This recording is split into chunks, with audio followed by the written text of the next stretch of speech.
தீங்கு நாளிலே நடந்திருக்கும் பிரதர் எனக்கு. ஆனா என்னை மறைச்சார், என்னை ஒளித்து வைத்தார், என்னை உயர்த்தினார். ஆகவே நான் தீங்கு நாளை குறித்து பயப்பட மாட்டேன் என்று நாம் சாட்சி சொல்ல அழைக்கப்பட்டு இருக்கின்றோம்.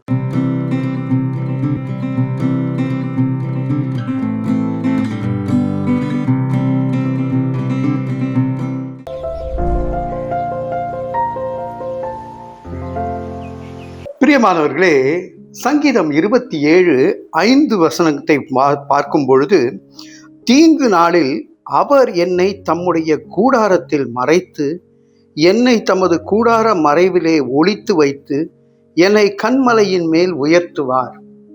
மறைத்து ஒளித்து உயர்த்துவார், கன்மலையின் மீது உயர்த்துவார்.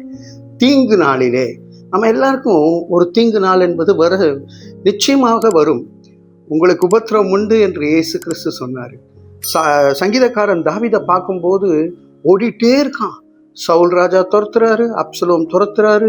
ஆனால் அந்த தீங்கு நாளெல்லாம் கர்த்தர் அவனை மறைத்து ஒளித்து உயர்த்தி கொண்டே இருந்தார். பிரியமானவர்களே, நான் சத்தியம் டிவியில் வேலை செய்யும் பொழுது ஒரு நாள் 7 மணி போல நான் கிளம்ப ஆரம்பித்தேன். அப்போது ஒருத்தர் கிட்டாரோட நல்ல ஹெஃப்டியாக வந்தார். கிட்டார் கேஸை திறந்ததுமே கிட்டாருக்கு பதிலாக ஒரு பட்டாக்கத்தியை எடுத்தார். அந்த பட்டாக்கத்தியை எடுத்து சுற்றி எங்கள் எம்டி பேரை சொல்லி எங்கே ஐசக்குன்னு சொல்லி எல்லா இடத்தையும் அடித்து, அங்கே இருக்கக்கூடிய ரிசப்ஷன் அடித்து உடைக்கிறாரு, அங்கே இருக்கிற டிவியெல்லாம் அடித்து உடைக்கிறாரு. சர்வர் எங்கன்னு போய் சர்வர் கிட்ட போயிட்டாரு. கொஞ்சம் தூரத்தில் அங்கே எம்டி உட்கார்ந்து கொண்டு இருந்தார். இத்தனையும் அவர் டெலிவிஷனில் பார்த்து கொண்டு அங்கே இருந்தார். பிரியமானவர்களே, அந்த வாசல் வரைக்கும் போன அந்த நபர் அவர் உள்ள போகாதபடிக்கு கர்த்தர் அவரை மறைத்து ஒளித்து இன்றைக்கு உயர்த்தி சத்தியம் டிவி மாத்திரமல்ல, ஆலிவ் குரூப் ஆஃப் ஸ்கூல்ஸுக்கு ஒரு பெரிய தலைவராக இன்றைக்கு ஐசக் லிவிங்ஸ்டன் அண்ணன் அவர்களை உயர்த்தி இருக்கின்றார்.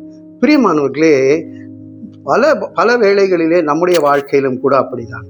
தீங்கு நாளிலே நடந்திருக்கும் பிரதர் எனக்கு. ஆனா என்னை மறைச்சார், என்னை ஒளித்து வைத்தார், என்னை உயர்த்தினார். ஆகவே நான் தீங்கு நாளை குறித்து பயப்பட மாட்டேன் என்று நாம் சாட்சி சொல்ல அழைக்கப்பட்டு இருக்கின்றோம். பிரச்சனைகள் உண்டு, உபத்திரவம் உண்டு. ஆனால் அதையெல்லாம் கடந்து செல்லக்கூடிய பிள்ளைகள் இயேசுவின் பிள்ளைகளாக இருப்போம். இந்த ஒரு நிச்சயத்தோடு சத்தியத்தோடு கூட தலைகளை தாழ்த்தி தேவனை நோக்கி பார்ப்போம். அன்பின் பரலோக பிதாவே, தீங்கு நாளிலே எங்களை மறைத்து ஒளித்து நீர் உயர்த்தும்படியாக இயேசுவின் பாதப்படியிலே எங்களை அர்ப்பணிக்கிறோம். ஜீவனுள்ள நல்ல பிதாவே, ஆமேன், ஆமேன்.